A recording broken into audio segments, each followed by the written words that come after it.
TheorySabers.com. Dash, you're more on top of this than I am, so I'll let you take Well, it. you got that right. The more on. Okay. I'm going to try and share screen just with you guys. We're having a little bit of a technical thing where Theory can't do it, so I can. So hopefully I can share screen, but this. I can't share sound, unfortunately. I don't know where I've just gone. Can you see? Oh, there we go. That's amazing. I can't see myself. So the news is Star Wars shocker. And this article is peppered with unnecessary Star Wars language. They're like, this news is going into hyperdrive. And I'm like, God damn it, it's the whole thing. But yeah, Ryan Gosling is in talks to star in Sean Levy's movie. And it's supposedly been in production since or discussion since 2022. So 2 years of development. So this isn't after Deadpool and Wolverine, which I assumed after making 1.3 in the box office, 1.3 billion, I thought Disney has basically given him carte blanche to a project, and he's gone, I want the Star Wars, as they all seem to do. And then Disney says nothing when they quietly cancel it. Anyway, and then Ryan Gosling is somehow being penned to star or whatever, but I was only excited because Gosling is amazing in Blade Runner. He's amazing, even if it was more like family friendly. He was funny in Barbie. Like, he really has the chops. So whether this goes anywhere, I'm not sure, but I thought it was at least worth discussing. What do you guys think? Personally, I don't really see the big hype. Everyone's been sending this to me and everyone's been talking about it, and it's in like every article. I don't know. It's just another. We've got this time and time again, and I've fallen for it too. I'm like the number one guy that falls for this shit. It's like, you know, A-list celebrity, and then a director who directed some great films, entertaining films that did well at the box office. But at the end of the day, it doesn't mean anything. It means nothing when it comes to Star Wars, because it's a completely special IP where you have to know not just the lore, but you have to know the themes, the feeling of Star Wars, and how George would have written everything. So if they don't do that, you know, it could look as flashy. You know, The Last Jedi looked beautiful. Great music, great cinematography, great directing. But besides that, it didn't land. The story was horrible. So it really depends on how they want to write these characters and tell the story.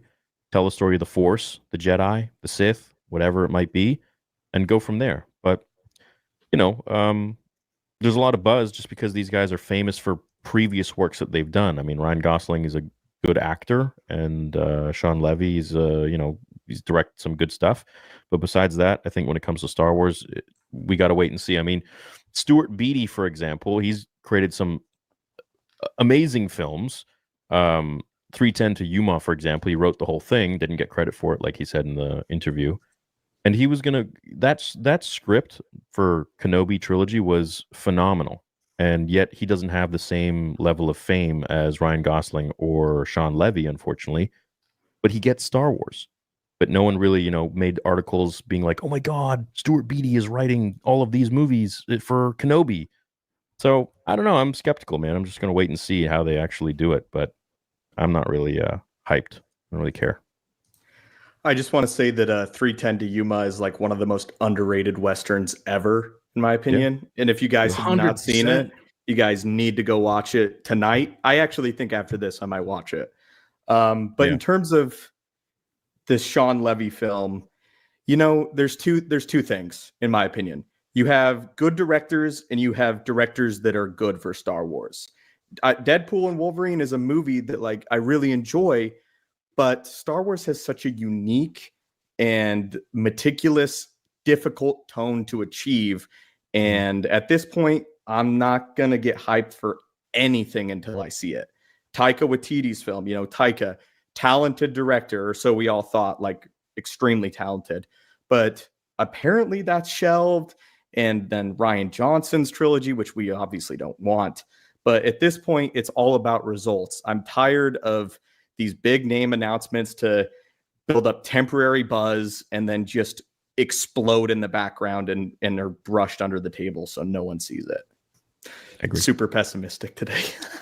No, not at all. And you know, if we are, then who made us like that?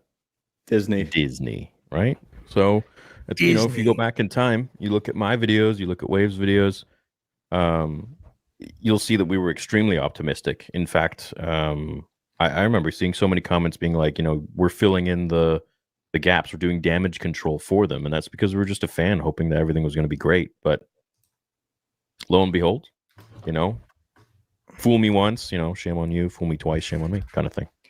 It's just a like big nothing burger. 17, yeah, dude. Yeah, fool me 17 times.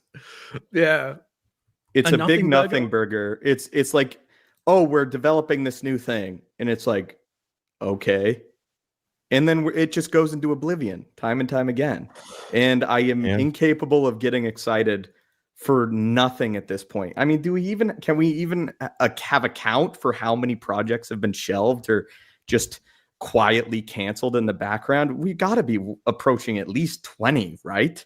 Yeah, it's a joke.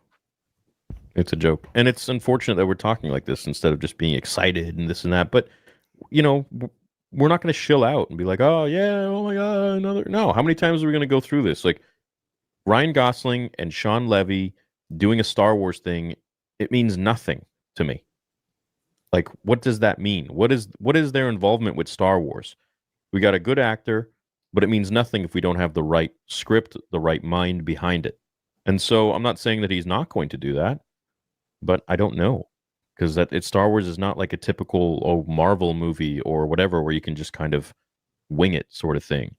Like, even with Marvel, you got to know your shit. But at the end of the day, it seems like they got Kevin Feige there who knows what he's doing. And the Russo bros, at least when they were there, really cared and they gave a shit. But Star Wars is it's a brand that's it's sold out to, I wouldn't even say the highest bidder. It's like sold out to the A-list celebrity, whether it be a director, writer, or actor. And I just hope that it's going to change. I hope so too, man. But it's happened so many times at this point. Like, I'm gonna be honest, I'd completely forgotten that there was going to be a Sean Levy film, because it's like the 9th film they've announced. I don't even know if we're ever going to see the Taika film. We probably won't. We definitely will never see the Rian Johnson film. Patty Jenkins' Rogue Squadron is uncanceled and then recanceled every other week. Like, yeah.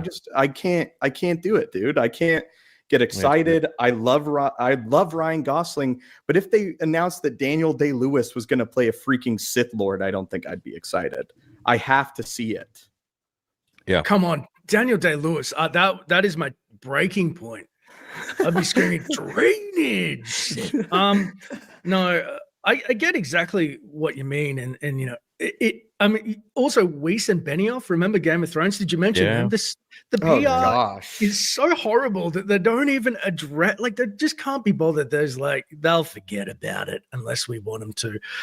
Yeah, Sean Levy doesn't excite me per se, because if you look at his IMDb credits, Stranger Things seems to be the feather in his cap, which is obviously a little bit darker but more kid-centric. But like the Adam Project and things like that, it's very popcorn and bubblegum and superficial. I think that's the word I'm looking for. And Star Wars does, like Theory says, it demands respect, and you have to really dig deep to get into its identity. You can't just pop out a movie and, you know, just, who cares if it did $2 billion? I guess Disney cares. I think the landscape has kind of changed, though. Like, I think a bubblegum Star Wars film would have worked a while ago. But, you know, I sort of think of Skeleton Crew like a bubblegum Star Wars project in a lot of ways. But at this point, I need something more substantial than that. I need a meal. I don't want a piece of gum. I need a Star Wars meal. True. That's very food related. Do you know that when I spoke to Stoops back in the day, and I said, I always bring this up, and I said, what do you think of, you know, thumbnails and stuff? We're just back and forth. And he was like, the video is the meal, and the thumbnail and title are the menu. I'm loving your food analogies. If you can keep just cooking with this, I'm all for it, dude. Thanks, buddy.